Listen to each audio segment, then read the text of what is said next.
Okay, if we are live, Yep. and I believe we are. So I would like to welcome everybody to episode 17 of 100 Years of the NFL, a historical journey. I'm your host, Alex Chris. I hope all of you have really enjoyed this NFL season so far. And tonight, I'd like to introduce to you to a newest member of the 100 Years of the NFL team, Griff Barlow, who is a friend of mine at UNC Charlotte, and he is a diehard Carolina Panthers, Charlotte Hornets, and ACC football fan. So thank you for taking some time out of your busy schedule today, Griff, to spend a few minutes on the broadcast.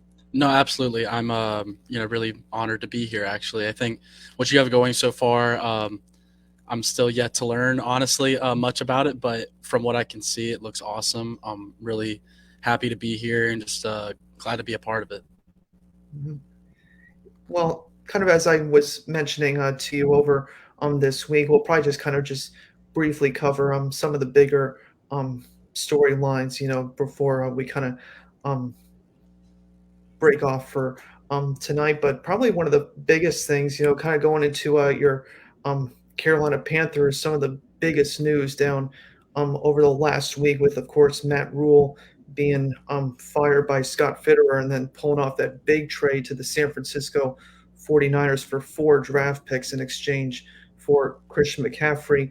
My question to you is this, though. I've been kind of trying to defend Scott Fitterer on saying I think he needs the 2023 NFL draft to really prove himself. Do you kind of feel the same way, or do you feel that Fitterer is, on his way out soon if he can't right the ship for the Panthers?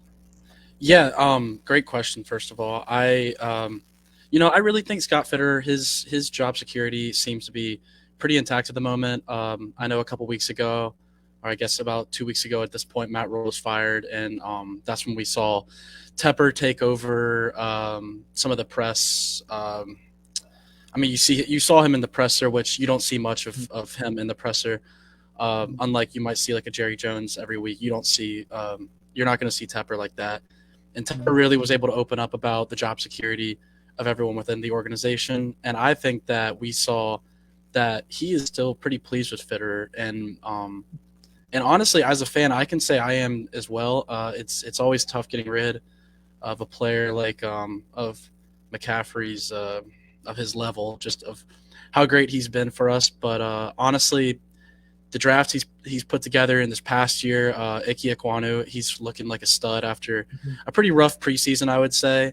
Didn't look fantastic, but these last few games he's really starting to come together and prove himself, Mhm. as well as Yeah. draft picks in the 2020 class as well, like Brady Christensen, who's Mhm. a great left guard for the Panthers now. Just to name a few examples. And yeah, honestly, I don't really see his job going anywhere anytime soon. To be honest with you, I think it would have to be a pretty catastrophic draft within the next year or two. But I see him as being our GM for the foreseeable future. I'm in complete agreement with you there as well. I'm certainly thinking that, especially with the way that defense is still kind of going right now. Of Yep. course, people are thinking Brian Burns is on the trade block or whatever, but I still think that defense under Phil Snow is something to still build on for the Carolina Panthers over the next few years. And of course, probably once we get closer to the NFL draft, you'll probably get my own opinions. I'm not ready to go too much into the CJ Stroud rumors or things like that. I'm not Yeah, ready to go that far, but we'll see what happens, over the next course of the 8 weeks. yeah. I will say, I believe Phil Snow may be out as well Oh, already, and okay. I think because he was with Matt Rule in his Right, at right. Temple, I believe, or Mhm. it may have been Temple and Baylor. I think Not so. Yeah. exactly sure. Yeah, I think you might be right though. But I think he's gone as well, and we have a former defensive line coach, I believe. I can't put his name together at the moment, but he's. I think people are starting to like him as a defensive coordinator, as you saw what we did to Tampa Bay. Right, Um, exactly. Hmm. and I mean that's a whole other conversation getting into that organization at the moment. But I think what you saw holding Tom Brady to a field goal, I don't think many people have ever done. So Hmm. if they ever have done, so I think give credit where credit's due there for sure. Hmm. It's going to be interesting to see how they perform in really a weak NFC South this year, especially Oh after yeah. Tampa Bay lost last night to Baltimore. We'll see how that division plays out over the next few weeks. Kind of going into some of your other favorite teams about the Charlotte Hornets. I had mentioned to you I'm a big New York sports fan myself. A big game against the Charlotte Hornets in Oh yeah. New York Knicks last night, ending in overtime. But I have a colleague of mine who is a big Charlotte Hornets fan as well, who hopefully you will meet in about 2 weeks.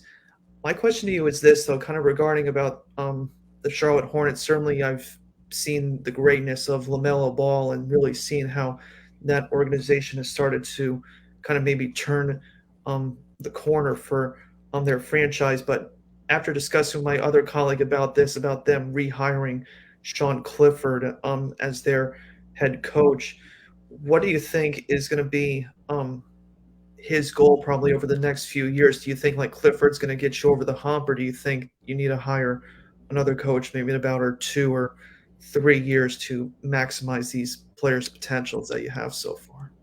Yeah, another good question. I mean, I would say as a fan, you're looking. I don't think you ever look at a hire and look at him as someone that isn't going to lead you to a championship team Right. or bring you to that championship level. And I think that's what everyone in Charlotte's hoping for right now is that even though Clifford, he had his struggles, especially in the last couple seasons as a head coach. Mhm. Um, I think, I mean, he's the last coach we ever had to bring us to the playoffs, and the Hornets were.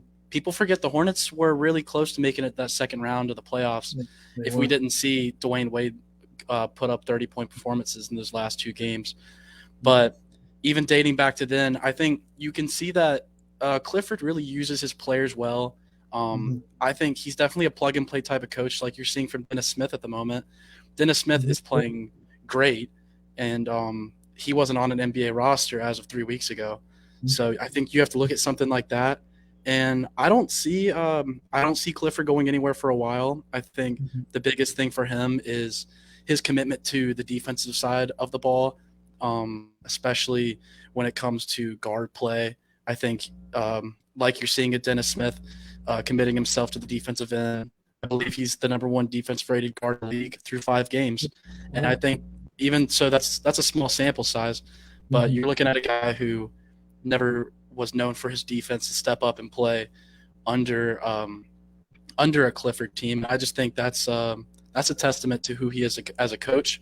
We knew that's what he was going to be when we brought him in, and I think as fans we're excited to see what we can do going back to the playoffs and finally getting over that hump of losing every year in the play-in, especially now that we have Bridges, who looks like he never be coming back again, and Mhm. we had gotten rid of Harrell as well, who it kind of seemed to be a bit of a distraction, especially with James Borrego. I think getting him out the door as well will be big Mhm. for the Hornets. So, as a fan, I can definitely say I'm excited. Mhm. It will be interesting to see if the Charlotte Hornets can kind of rise up through um, the rankings. I'm kind of hoping, once we kind of meet in a bigger panel next week, we'll probably maybe go through some of our early postseason predictions, kind of predict like the 8 teams, and then predict the teams that are going to be in the play. And even though it's really early, I mean, it just started just a week ago, but it'll be interesting to get everyone's opinions on that. And then kind of the last thing I kind of touched on this as well when we were kind of conferring back and forth. I was trying to remember, is it just the ACC Atlantic Division, or is it the ACC in general that you were the big fan in for Yeah, so college I football? may have said Atlantic kind of just to cover my butt on the fact that Okay. No, that's Coastal, yeah, the Coastal Division outside of maybe a UNC, a little bit of Duke, those North Carolina teams you see there. Um, I know a little bit about here and there. The Atlantic Division, especially though, fine. growing up an NC State fan, I was really able to Yeah. see those teams kind of play, firsthand. That you see usually State not on the winning end, but Mm.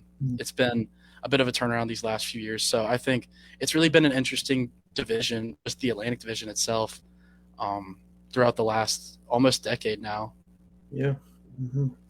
So, um, So, I mean, do you want me to expand any more on that, or do you have any No, questions? I was just kinda going through it myself. I was kinda, just seeing some of the bigger, um, college football storylines over the last few weeks as well. Certainly, we'll have a Yeah. lot to catch up on when, we meet as a panel, but certainly, I've been trying to go back and forth seeing the, um, level of quarterback play, especially coming into the ACC. I really think, Clemson certainly has, found their guy in, DJ. I can't pronounce that last name right at I all, but think it's funny because I hear the little Charlotte, the radio announcer, he just calls him DJ U at this point. And DJU. whenever he talks, That's yeah, whenever he talks about it, I kind of just I smile. I think it's mhm. you Uiagalelei, Yeah, but it's still I think it's it's once just DJ will a do. tongue twister to say the least. Yeah, yeah. But, kind of, not just going on him as well, but certainly, Drake May has done exceptional as well in Hmm. North Carolina, and even kind of just going out of the ACC as well, kind of really just seeing the NFL teams, I feel like, in desperate need for a quarterback. I think I was just talking about this with someone today with Brady possibly maybe on his way out the door. I was telling somebody, Jason Licht and those guys kind of put themselves into a hole, and if they are all bought into Kyle Trask, or if they want to give it to Blaine Gabbert for one full season. I don't think that's a possibility, but kind of seeing like the performance of like Max Duggan from TCU, Michael Penix from the University of Washington, and some of the other quarterbacks that have really made their case over this season. I'm thinking that this quarterback class in 2023 could be a deep one for some teams that are in desperate need for a quarterback in next year's draft. Oh yeah, totally. I think what we're seeing in this draft, this upcoming draft class, specifically for the quarterback room, you're seeing a lot of these guys that we were seeing jumping around the portal. Mhm. Like you mentioned, a Michael Penix, originally from Indiana University. Yeah. Um, Mhm. a little underperforming there. We knew he had skills. We knew he could really sling it. But now I think we're seeing him at Washington absolutely tear it up. And Absolutely. Mhm. Washington hasn't had that guy really since Jacob Eason. And I would Yeah. argue that even Mhm. when they had him, I don't even know if he was playing at the level that we're seeing Penix play at. Mhm. Mhm. But just to touch on that, and the other quarterbacks you're seeing like Duggan from a TCU, TCU being a little bit of a, I don't know if I'd call it just like a hero run, but almost I can see them as being like America's team right now, just the way that they're Yeah. going out playing every week. Same thing within Kansas, as you're seeing just that Mhm. those Big 12 teams coming out every week and just Absolutely. performing at very high levels that you're not really seeing an uninteresting game on those slates of those Big 12 teams. I think Jaden Daniels being another one. Prior to his injury, we should see him back next year Mhm. to potentially work on his draft stock. Mhm. But some really interesting quarterbacks coming out of this class this year for sure. Mhm. I'm also thinking as well about a Kadon Slovis as well after he got hurt in Pittsburgh. I thought he was off to a pretty good start there before he went down due to injury Mhm. himself. And I also think you can't leave out Herndon Hooker from Tennessee as well, who's on Oh a yeah, really impressive run right now too, with Tennessee contending for college football playoff spot. yeah. I think Hendon Hooker. I think electric is the only way you can describe him because Mhm. you watch the guy play, and it's really nothing like Tennessee's had. And for how long now? I mean, maybe since Right, Peyton it's Manning. Peyton Manning, yeah. Yeah, which is crazy to think about because Tennessee has. You think about their reputation, and Mhm. they're one of those teams that you're always seeing in the top 10 AP almost every season. It seems like, besides maybe these last few. And I think Mhm. Josh Heupel's really come in, and I think Yeah, he's done a fantastic job with this program. I think yes. we were seeing. I want to say was it Butch Davis? Not only a few years ago was there, um, Yeah, yeah. and it was really just it was nothing. I wouldn't even say nothing special. It was nothing at all. There was no hype around it, and I Mhm. think this is something that the fan base deserves up in Tennessee. As reckless I think as they can be at times, I think it's something that they always bring it every Saturday, and it's always fun to see Rocky Top the way it is. I think what we saw at the Alabama game 2 weeks That ago, was that's incredible. maybe the best college football game I've ever watched. And I think Mhm. just watching Hendon Hooker just absolutely just pour it on the defensive Mhm. backs of Alabama is a testament to his play, a testament to the coaching staff, And overall, I think we're just seeing Tennessee rise to the top and Mm. um, and really just show that they're probably going to be there at the end. I agree, and I'll even say this, not trying to cast any dispersions on how great that game was, but I really think Bryce Young bailed out Nick Saban in that game. I still remember seeing him throw his headset off and kind of seeing the way that Bill Belichick is right now in New England. I remember saying to something, I think both of them have started to kind of show a little bit of their um, bad sides over their last few seasons. They've kind of shown a little bit of weakness, and that's kind of really something that some teams have taken advantage of. Even though Tennessee won on a field goal that kind of looked like a lame duck after he Yeah, kicked it. exactly. That ball was just wobbling all the way to the upright. I was Mhm. going like, how in the world did that ball go through the uprights from that Yeah. distance? Just looked like he kicked a lame duck. Yeah, that's what I think. When I was watching it, I immediately was like, there's no way that that goes in, and it just kept Mhm. going, and you see it sail, and it was almost I was in a little bit of disbelief just finally seeing Alabama fall to Tennessee. It's Mhm. something that you've heard Tennessee fans talk about for decades now, Absolutely. and for it to finally happen and to take down Nick Saban and the Crimson Tide, I thought it was unbelievable. So I would ask you though, do you think Bryce Young as a prospect is someone we really should be looking out for, or is he more of just a guy that we see maybe being more of just those classic AJ McCarron type of quarterbacks where he fits great into the mold of Alabama, but at the NFL level, we're not so sure.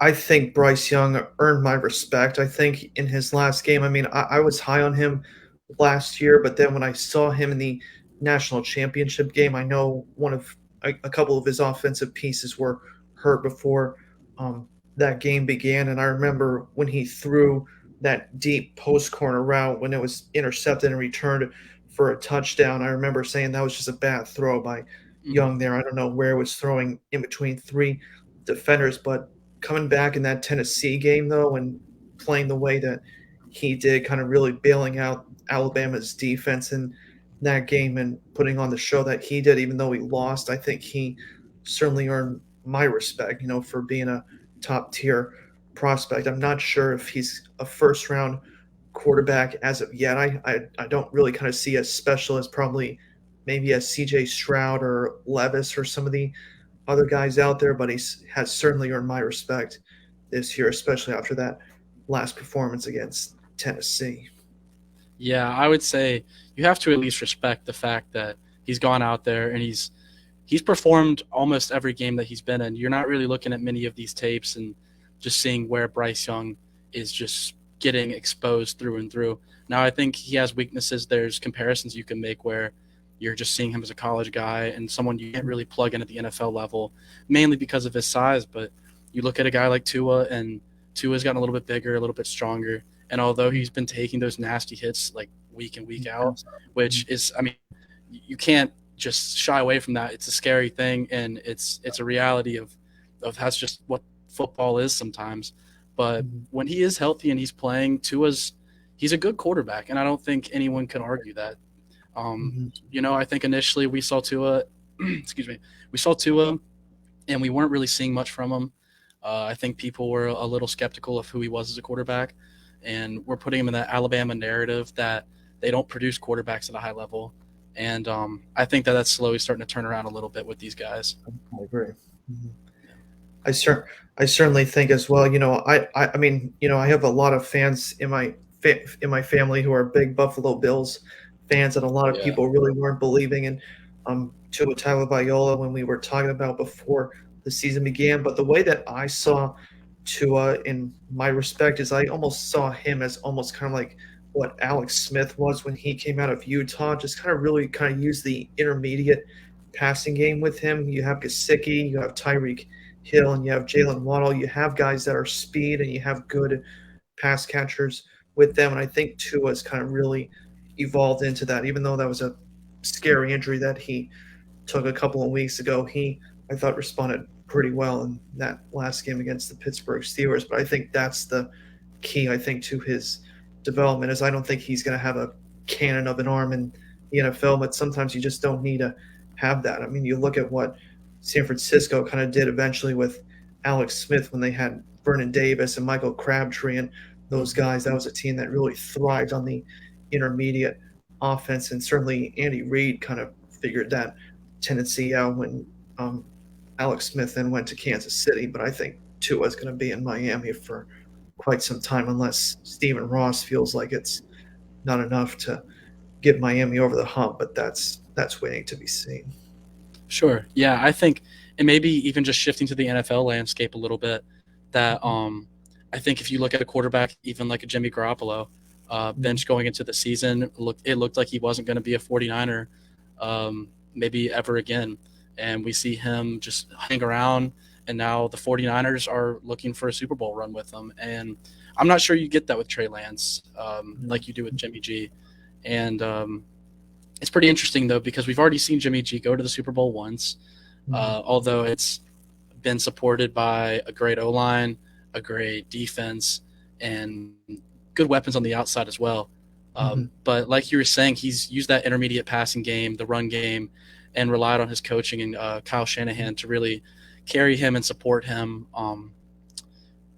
In their playoff runs every year the way they have. So Mhm. I think look for the 49ers to make a deep run this year, even though you're not seeing Jimmy G be a guy that's just going to sling it around like maybe a Mhm. Josh Allen would. Yeah. Mhm.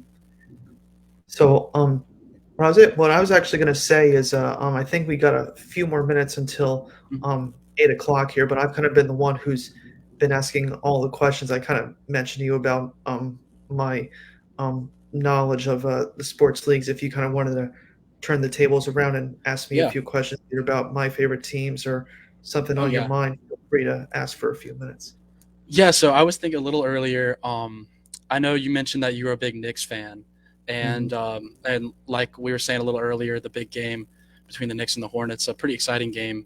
If Hmm. you were able to catch that, Yeah. I think we're starting to finally see Jalen Brunson maybe evolve and come through a little bit, and he's starting to show flashes of what he was doing in the playoffs last year for Dallas. So I Hmm. guess my question to you would be, as a New York fan, I know the consensus was we're obviously paying overpaying the Hmm. guy. That there's Right. no question about that. That we're giving him a lot of money for what he's done so far.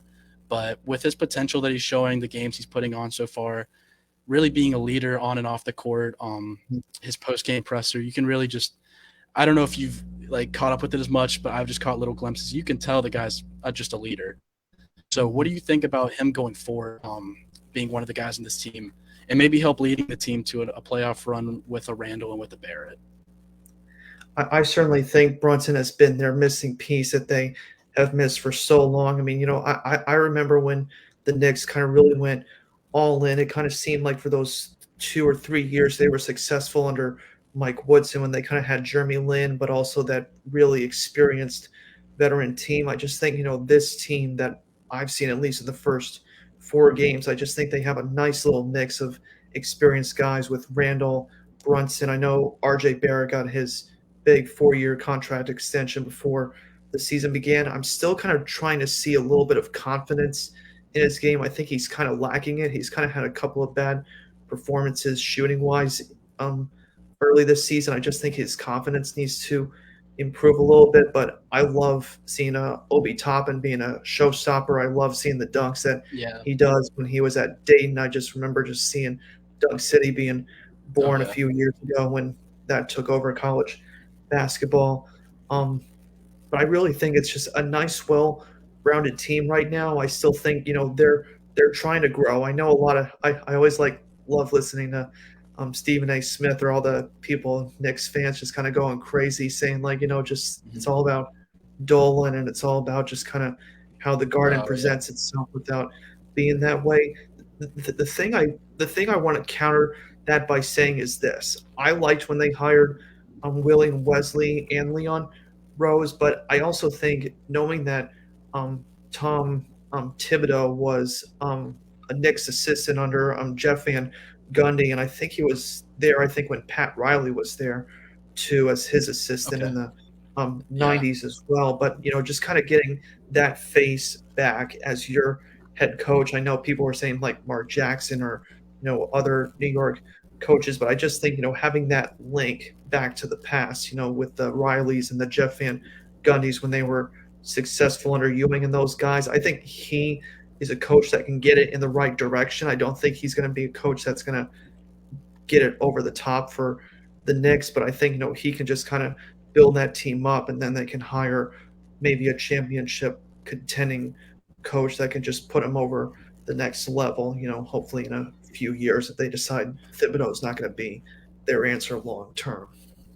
Yeah, and I think you make a ton of great points there. I see um, Tom Thibodeau. I see him, and he's a little bit like a Steve Clifford in a way too, where he's going to play his guys. He's going to preach he's going to preach the defensive ball, and that's just a given, no matter where he is, whether he had been in Chicago, New York, wherever he's going to travel, he's going to be who's going to make sure that his stars play and his stars play defense. And I think you're seeing that really mix well in New York. I know you're talking about the Garden and how that all comes together, presenting itself. And I think New York fans can really appreciate that he plays tough and he doesn't play tough, but he preaches the players to play tough every game, and you don't see him shy away from the officials either. He's a tough guy, and I can't say he's a championship level coach or not, but I think he definitely is that guy who's going to bring you to the playoffs. And I think the Knicks have opportunity to make a deep run. I mean, you see the pieces they have. There's the scorers, and then there's the guys who, like a Randall. If Randall can play at the level that we've all seen him play at, where he's getting close to 30 points, over 10 rebounds, a few assists here and there, maybe a block or two, and then you have the scoring threats on the outside, and then if Toppin can just become that consistent 3-point shooter that we all want him to be, as an NBA fan, then I think the Knicks really have themselves a very special team. Mm-hmm. I'm in complete agreement with you there, and we kind of actually just passed them 8 o'clock just briefly, but if you had time, probably like just for two more questions before we left, it's up to you. Oh yeah, sure. I know. And you mentioned you're a big Giants fan, right? Mm-hmm. Yes. Mm-hmm. So what do you think about the Giants? I mean, 6-1. That's something that you have to smile about, because that's hasn't been the case in many years. And I don't know if even in the Super Bowl runs that it had been that way, if I'm not mistaken. But do you see? And I know this is the question that gets asked to every New York Giants fan, of course. Do you see Daniel Jones being maybe not the guy, but is he going to stick around the next 2 to 3 years, 4 years, or are we going to see him maybe make a playoff run this year and then fizzle out a little bit? Because I know you got Tony out of the mix, he's now in Kansas City, and I think we all saw him as a guy, Tony, that would be maybe that second or third receiving threat between Shepard and Galladay. But it's been pretty interesting seeing how Brian Dable has really relied on the run game.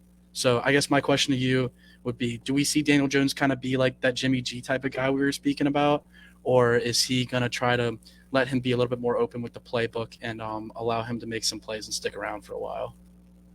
Well, this was kind of something I remember asking one of my cousins, who, as I mentioned, was a Bills fan, when I said to them when they hired Brian Dable and Joe Shane, one of the first questions I asked them, I think I asked it before last year's draft, I asked them, I said, do you think that Dable needs to refine his system that he had with Josh Allen and that offense he had with Diggs, or do you think that Daniel Jones can kind of mold into the system, become like a quarterback that's going to throw 40, 50 times a game as Allen does?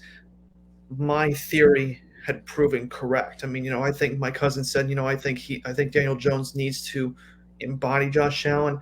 I thought the complete opposite. And I think what he has done with Mike Kafka is he's just kind of really limited the playbook so far for Daniel Jones. Of course, I mean, his receivers are not great. Of course, Bellinger is going to be out for a number of weeks. And Wan'Dale Robinson has certainly looked like a shining star. I think, he's got a nice future with that offense. But I also think that, just by limiting the playbook for Jones, we're only just getting a small sample size. I kind of don't like how some people in the media are just kind of saying, like he's the answer and he's, going to be the long term.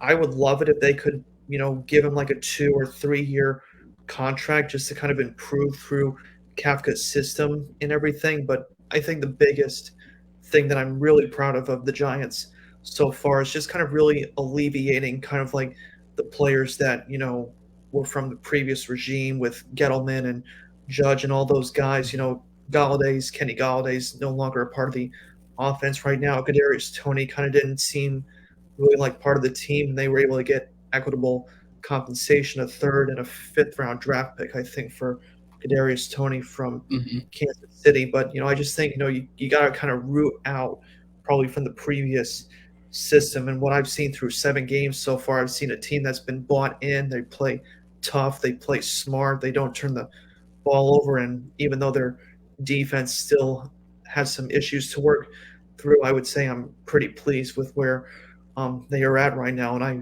would have never guessed they would have started 6-1 this year. It's certainly been a season out of the woodwork, but certainly it's going to be interesting to see what decisions are going to be made this offseason. And of course, knowing the draft capital that we're going to have in next year's draft, I think decisions are going to be made in 2023. But I think Daniel Jones and Saquon Barkley have certainly worked out their futures for this organization this year. I wouldn't give them big time compensation for it. I would just kind of give them, probably like 2 or 3 year contracts and just kind of work from that for a few years. Okay. Yeah, I agree with you. I think I see your compensation, your draft compensation. I would, me personally, I guess my maybe more of a question to you would be, do you turn that compensation over?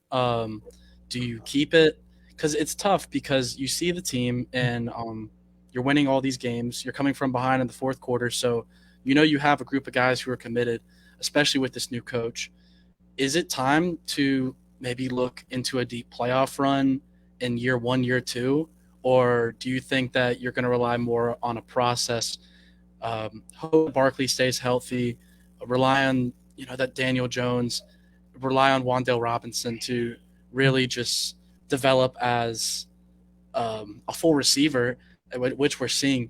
So, what I guess what's your opinion on that? Right before I get out of here, Sure. um, Yeah. I really would love to hear what you have to say about the Giants committing to the team that they have. I think I'm going to probably get maybe a little bit of flack for saying this, but I remember way back when this was about I think 25 years ago, if I remember correctly, but it was in 1997 when the Giants had Jim Fossil as their um, head coach when they hired him in 1997. He had just taken over for Dan Reeves in 1996. When I look at that team they had in 97, I think they had just drafted Tiki Barber in that draft. They still had Rodney Hampton, but really their receiving core that they had in 97, I almost kind of compare what that receiving core was like to the receiving core they have now. And certainly their quarterbacks weren't anything home to write for. It was like Danny Cannell and Kent Graham. That was before Kerry Collins even got there when the Giants um, got him from the Panthers. I think in Mhm. '99 is when they Sounds made the right. Yeah. switch with Panthers for him. But I remember that team, kind of seeing that team in '97, kind of really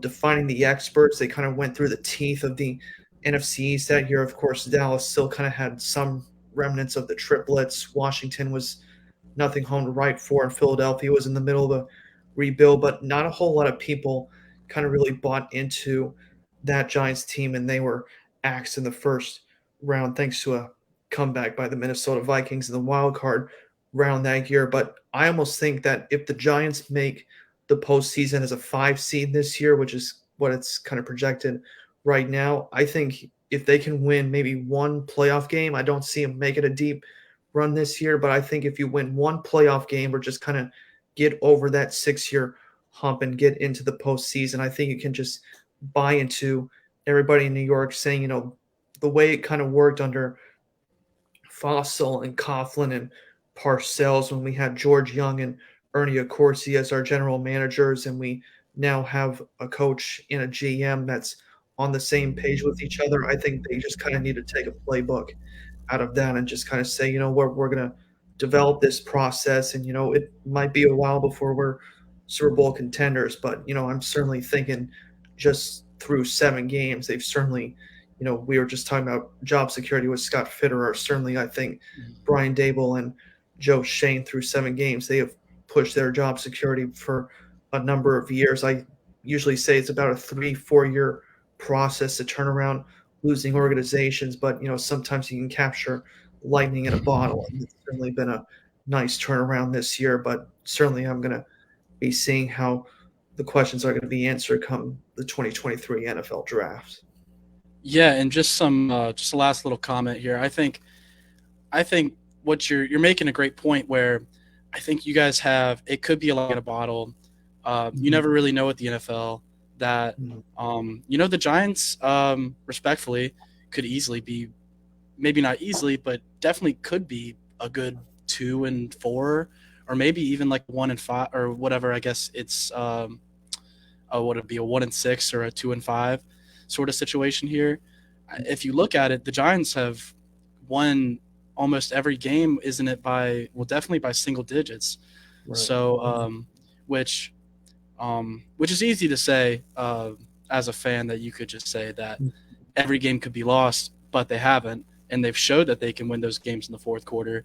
So I guess it's definitely something to look out for, and I would say even not as a Giants fan, that if go on to just win 4 more games this year, I mean that's a 10-7 season, not counting the Right. playoffs, Mhm.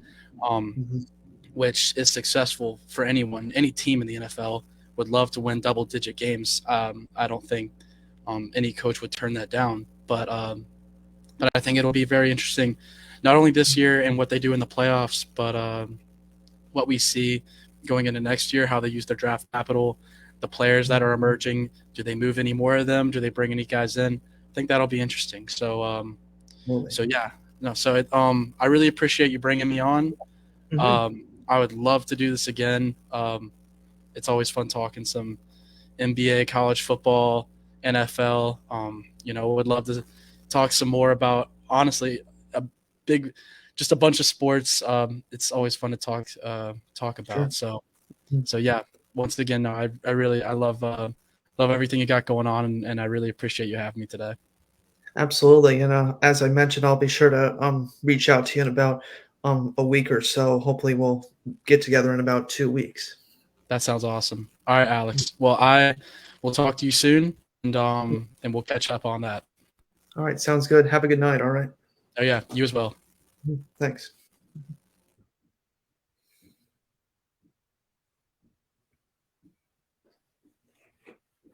Just gonna oh, alright. Just kinda waiting for, him to exit out, but it was certainly nice for, Griff to, take some time. Certainly it's gonna be interesting to have his voice, when we kinda have our big panels, and next week, I think I'm gonna have, Billy and my cousins, Sam and Eli next week, so that'll be a nice four-way broadcast next week that we will have with each other once, we kinda, lay a little more NFL out on the table, but certainly some great insight from Griff about his Carolina Panthers and Charlotte Hornets, and certainly we'll be hearing more from him in about 2 weeks. Hopefully, we'll probably try and see if we can get a bit of a bigger panel, and certainly it's going to be fun when we kind of talk about going into next season with some creative ideas. Um, Before we probably wrap this up for the night, though, what I'm going to actually do this week is I'm going to unveil the 1 through 15 on the updated AP poll for the college basketball teams, and then next week when Billy and the others meet, I'll break down the last 10. We'll break down the first 15, and then I'll probably just have a few more insights before we um, wrap up this broadcast tonight. So let's go ahead and let's just talk about some of the teams in the AP top 15 before we unveil 16 through 25 next week. Let's go ahead and start with the number one ranked North Carolina Tar Heels, coming off their um, incredible run to the national championship last year under Hubert Davis. I believe, if I remember correctly, they started last year ranked at number 19 last year. So certainly a huge jump and a great run, beating Baylor and beating Duke in the national semifinal before losing a tight one to Kansas. I was a little angry that they didn't kind of carry all the momentum into that game against Kansas. I kind of did want them to beat Kansas in that game. But an interesting note, though, about that 19th ranked team that they had last year to start the season, and certainly this year, starting out at number one, the 18 spots that they jumped in between both years. That was the highest jump in their in the history of the AP poll for the North Carolina Tar Heels in program history. The previous high was 12 spots when they did it twice under the legend Dean Smith before Roy Williams took over after him. Dean Smith, he started at number 20 in the 1995-96 season and jumped to number 8 in 1996 and 1997. And then in 1980-81, they started that year 13th. And the following year, they started at number 1 the following year in 1981 and 82. So certainly a interesting season last year for Hubert Davis. And certainly, when um, Billy and I meet next week, we'll probably maybe dissect some of those top prospects for some of these top teams that we're kind of looking forward to seeing in the 2023 NBA draft. And kind of back on those notes really quick as well, back to the 1981 season, 1980 and 81 season for the North Carolina Tar Heels. They lost the national championship that year to Indiana before winning the national championship against Georgetown in 1982 for Dean Smith. So certainly a remarkable season for Dean Smith over that stretch, and certainly becoming the legend he was at North Carolina before Roy Williams became his legend.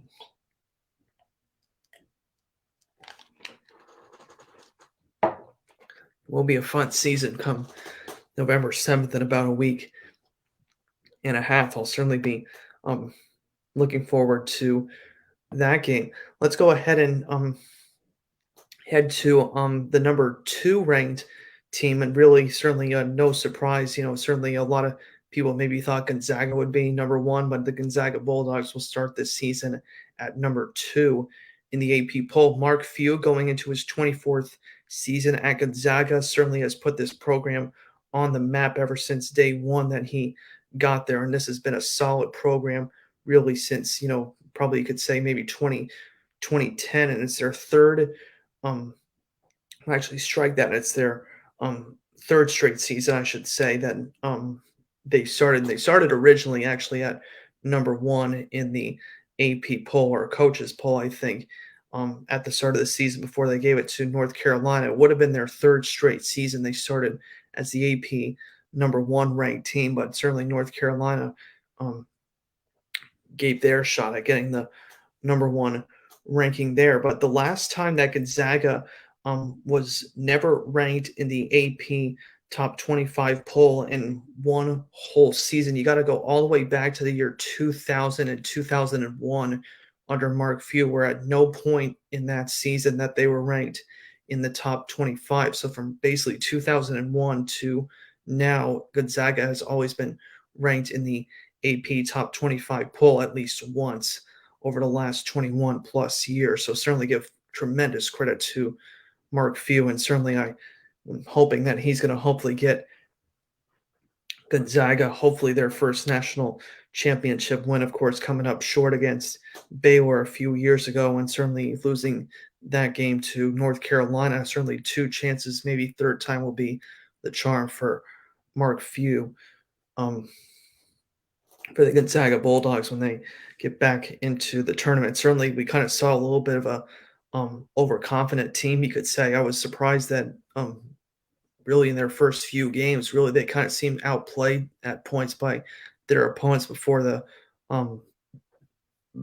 before the Memphis Tigers took them down in the Sweet 16, if I remember correctly, when they knocked them out of the March Madness tournament. So certainly they'll be looking to rebound this year under Mark Few. And one final note on the Gonzaga Bulldogs here. Gonzaga has been ranked number 1 6 times under Mark Few if they had held on to that number 1 spot in there. So you could say it's only been 5 times under Mark Few since the start of the 2016 and 2017 season. But, I'm certainly looking to see how that conference is going to look this year, especially with the San Francisco Dons making the March Madness last year and kind of seeing some of those other um, teams as well, kind of like with Seattle or Santa Clara, kind of um, getting into the mold a little bit, trying to maybe compete for their chance against Gonzaga come the WCC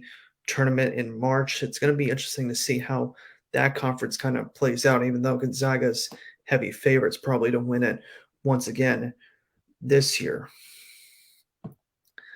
Let's go on to the number three ranked team in the AP top 15, and that goes to Kelvin Sampson's Houston Cougars. Sampson's going into his ninth year at this program for the University of Houston. They started last year ranked at number 15, and kind of as I mentioned with um, Hubert Davis kind of making a big leap from his spot that he had last year, jumping from number 19 last year when they started and jumping up all the way to number one this year for the Houston Cougars program history. They started last year at 15 and they will start this year at number three. That's only the third time in program history that Houston climbed at least 10 spots in consecutive seasons to start the year in the AP poll. Back in 1970, under head coach Guy Lewis, they were starting at number 17 in the 1970 season. Then the following year in 1971, they were the number seventh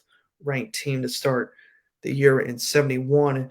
And then in 1982, they started the season at number 14 before going to the number three spot the following year in 1983. Unfortunately, in both times, though, they lost the national championship both times to Jimmy V's NC State Cinderella story in 1983, but then the following year losing to Georgetown in 1984. But certainly a great tenure under Guy Lewis for how many years he was with that program, and certainly all the talent that he put out into um, the NBA, and certainly trying to see how Houston's going to go into this year after a really impressive run um, last year before they lost. I think was it to Kansas if I remember correctly. I think it was Kansas. I don't think they lost to Villanova, but I think they lost to Kansas last year in the March Madness tournament. But I think it was in the Elite Eight if I remember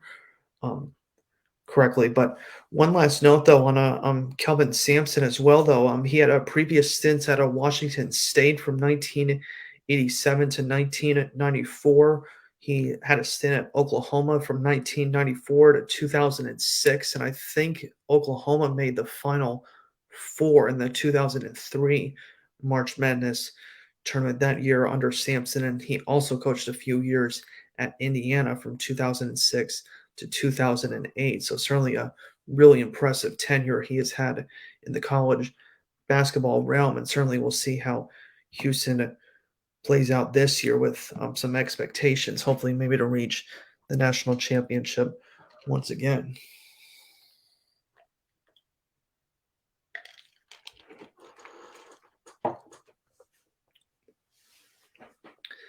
All right, let's move on to the number four ranked team here. And of course, this is going to be the Kentucky Wildcats this year under head coach John Calipari going into his 14th season at Kentucky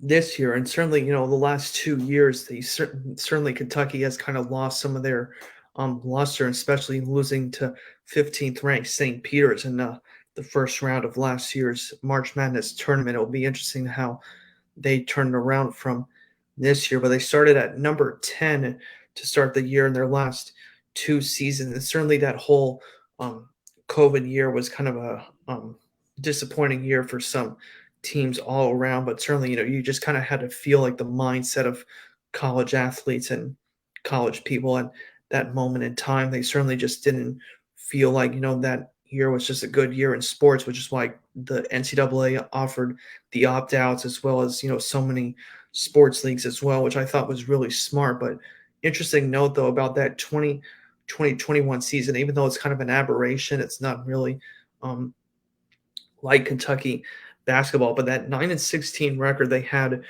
during that COVID year in 2020 and 2021, that was their first losing season for the Kentucky Wildcats since 1988 and 89 under Eddie Sutton. So the previous 30 plus years before they had the losing season in 2020. Certainly he has, certainly stabilized that program for John Calipari, and certainly the coach that came after Eddie Sutton. Certainly they have turned Kentucky, into a prominent program over those last 30 years into a real powerhouse. And a quick note on um, Eddie's son the previous few years before he was there in 1988 and 89 when he was in the midst of his losing season. Kentucky started at number 11 to start the year in 1985 and 1986 under Eddie Sutton before he left that program. And certainly John Calipari has had a tremendous turnaround for several programs during his coaching tenure. And college basketball at previous stints with the UMass Minutemen from 1988 to 1996, the Memphis Tigers when he had Derrick Rose for a few years there in 2000 to 2009, certainly capturing Memphis's, pretty impressive runs over those years when they produced the talent, and they led UMass actually to the Final Four in 1996 and Memphis to the national championship in 2008 before they lost that year to Kansas in the um, final round of the March Madness tournament in 2008. But he also won the NIT in 2002 with Memphis before winning a national championship with Kentucky in 2012. So certainly, Calipari is certainly going to be one of the big dogs in the SEC this year, but certainly he's going to have some competition with Auburn and some of the other schools that have really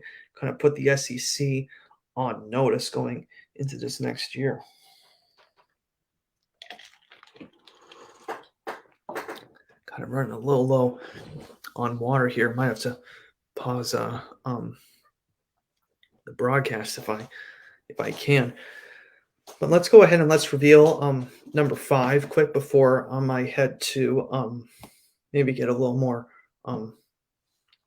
water here. And certainly the number 5 ranked team, certainly a team that's going to be in the midst of a huge makeover. No longer that Coach K is at Duke University here. And certainly, for head coach John Shire going into his first season as the number 5 ranked team, certainly he has a big plate this year to take over for Coach K after his legendary career at Duke. And certainly I'm hoping he's going to enjoy his retirement over, after a stellar reign he had coaching the Duke Blue Devils program. But interesting note here about John Shire, though, trying to really kind of see how Duke is going to perform this year. Only one coach in the history of the Duke Blue Devils basketball program has made an appearance in the NCAA tournament in their first year. And you got to go all the way back to 1959 when head coach Vic Bubas, I think I might be pronouncing that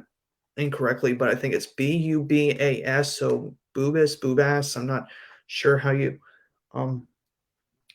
pronounce his last name, but he made the NCAA tournament in his first year. I think Coach K made his first appearance in the March Madness tournament, I think in his 4th year at Duke, if I remember correctly. But in Vic's first year with the Duke Blue Devils, he actually led the Duke Blue Devils to the regional final that year in 1960 before they lost to a university called the New York University Violets. So NYU Violets, kind of trying to, go back to a bygone era for all the New York schools kind of competing in their conference there. And kind of a quick note on NYU, they actually dropped their basketball program in 1971 in Division I basketball before they reinstated in Division III 12 years later in 1983. So kind of a bizarre little mark in Vic's tenure when he was there with the Duke Blue Devils. But certainly, it was a step forward in the right direction that year for Duke, while NYU was trying to kind of see if they could contend still in the Division I ranks. But certainly for Shire. That will be his accomplishment this year to get Duke back to March Madness this year and kind of end a really long stretch, about 41, 63 years since him and Vic have led Duke to their um, March Madness destination in their very first year coaching the Duke basketball program. And certainly for Duke as well, going into this year, it'll be the third time in program history that Duke will actually start a season at number 5. Their first time was back in 1964 under Coach Vic when he was there in 2015 under Coach Mike K. And of course, that year, actually, in 1964, they lost to John Wooden's UCLA Bruins under Coach Vic in 1964, but they won the national championship in 2015 when they started the year at number 5 under Coach K. So certainly, we'll see how John Shire does in his first year. Hopefully, he could lead Duke to the national championship as the other two coaches did when they started their seasons at number 5 back in 1964 and 2015, despite different results. So, what I'm actually going to do here is we still got 10 more spots to go um, for this, but I'm actually going to put this on mute for a minute and I will be right back. Just going to mute this.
And actually, fans, I'm actually gonna close this out for um tonight because I got some dogs to um take care of here. But um, what I'm gonna do though next week is I'll unveil probably 6 through 15. I might have another episode next Tuesday or next Wednesday, but next Thursday though, feel free to join us next week. I'm hoping to have a my friend Billy McGee and my cousin Samuel and Elijah Goodell next week. And certainly, I would, love to have Griff on once again, hopefully at a time where we can discuss a little um, bit more sports. And certainly, once we have our big panel, over the next few weeks, because I would just love to continue to grow this podcast really to a point, really to a point where next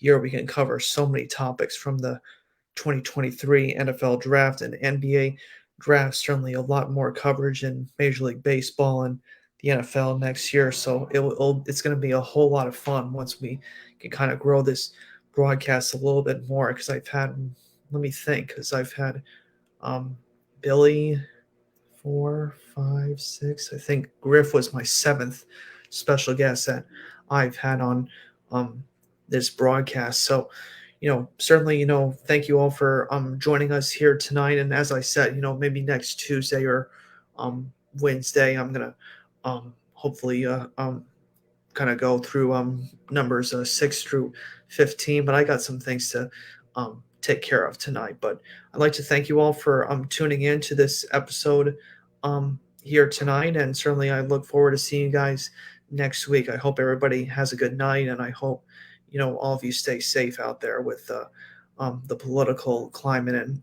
certainly COVID-19 still kind of ramping up, and especially the flu season as well. So stay safe, everybody out there. And I look forward to seeing you next week when we meet for episodes 18 and maybe 19 of 100 Years of the NFL, a historical journey. I hope everybody has a great night.